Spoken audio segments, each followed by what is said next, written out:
What's up, guys? Welcome back to Book Demystified. I'm really glad you're here because today's book, Living Well, Spending Less by Ruth Soukup, dives into something we've all experienced but rarely talk about. That sinking feeling when you check your bank account after a weekend of treating yourself and realize you've got 2 weeks left until payday, but only enough money for maybe 1 week of groceries. You know, that pit in your stomach when you're scrolling through Instagram, seeing everyone else seemingly living their best life while you're over here eating ramen for the third night in a row, wondering how everyone else figured out this whole money thing.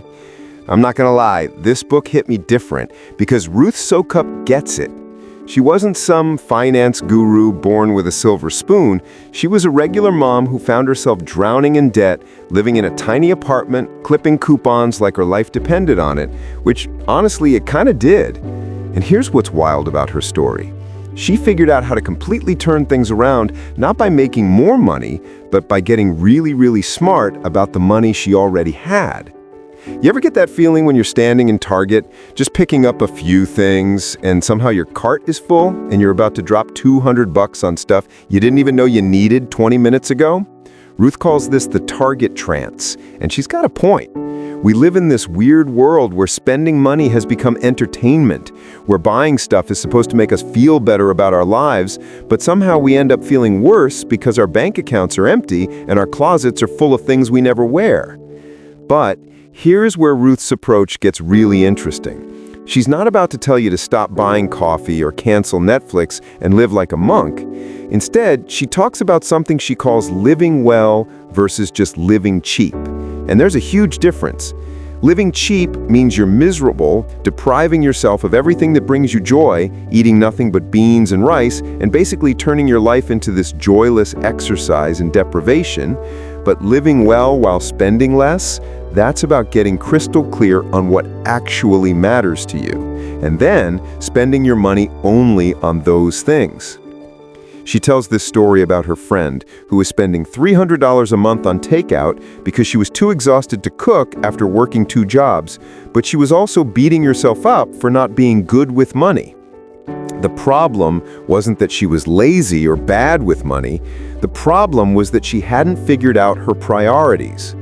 When she finally sat down and looked at her life, she realized that having energy for her kids in the evening was worth way more to her than having an extra $300 in savings. So, instead of ordering expensive takeout, she started doing meal prep on Sundays, which gave her the convenience she needed at a fraction of the cost. This is where Ruth introduces what she calls the priority pyramid, and honestly, this concept alone is worth the price of the book. Most of us try to do everything at once: save money, eat healthy, exercise, spend time with family, work on our side hustle, keep a clean house, maintain friendships, and then we wonder why we're constantly stressed and never seem to make progress on anything. Ruth says you can only focus on 3 priorities at a time, max. Everything else has to wait its turn. Think about it like this. Your life is like your phone battery. If you've got 20 apps running in the background, your battery dies fast and your phone gets slow and frustrating to use. But if you close most of those apps and focus on just the ones you really need right now, suddenly everything runs smoother and your battery lasts all day. That's what happens when you get clear on your priorities. Hey, if you're getting value from these summaries and want to help us keep going, you can support us in a few simple ways. Subscribe, join as a member, or grab the book using our affiliate link below. And if you're feeling generous, you can even leave a tip via the thanks button available on the video. Every bit helps us bring you more like this. So, Ruth walks you through this whole process of figuring out what your actual priorities are, not what you think they should be or what Instagram tells you they should be, but what they really are for you right now in this season of your life. And this is the part that really got me, she shows you how to align your spending with those priorities. Here's an example that'll probably hit close to home. Let's say one of your priorities is getting out of debt, another is spending quality time with your family, and the third is staying healthy. Now, every spending decision gets filtered through those 3 things. That gym membership you never use doesn't align with your priorities, so it's gone. But that Saturday morning farmer's market trip where you buy fresh ingredients and your kids help you pick out vegetables, That hits all three priorities. You're eating healthy, spending time with family, and saving money by cooking at home instead of eating out. Ruth also talks about what she calls spending triggers. And man, this part made me stop and think about my own habits. She explains how retailers have basically turned shopping into a psychological game designed to separate you from your money. Ever notice how grocery stores put the milk all the way in the back so you have to walk through the entire store to get it? Or how they play specific music at specific volumes to keep you shopping longer? Or how they position the most expensive items at eye level while the cheaper options are down by your ankles? But here's what's really sneaky.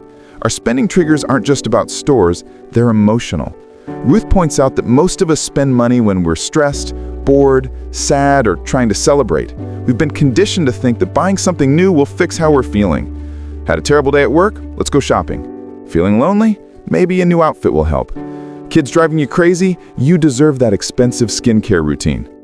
The problem is, that temporary high from buying something new wears off fast, but the debt sticks around for months or even years. Ruth calls this retail therapy, but she points out that it's not actually therapy at all. It's more like a drug that gives you a quick hit but leaves you worse off than before. Instead, she suggests what she calls the pause. Before you buy anything that's not a basic necessity, you wait 24 hours. If it's something expensive, you wait a week. If it's really expensive, you wait a month. You'd be shocked how many things you thought you needed suddenly don't seem that important after a little time passes. But Ruth's not just about cutting expenses.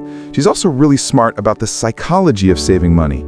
She talks about how most budgets fail because they're based on deprivation rather than abundance. Instead of focusing on what you can't have, she teaches you to focus on what you're gaining. When you skip that daily coffee shop visit, you're not losing a $5 latte, you're gaining $5 toward your vacation fund or your emergency fund or whatever goal actually matters to you. She also has this brilliant strategy for dealing with impulse purchases. Instead of trying to never want anything, she suggests keeping a wish list. When you see something you want, you write it down along with a date and the price. Then you revisit that list every month. She says you'll be amazed how many things on that list you completely forget about, and the things that are still important to you after a month are probably worth considering. Let me tell you what hit me hardest about this whole book.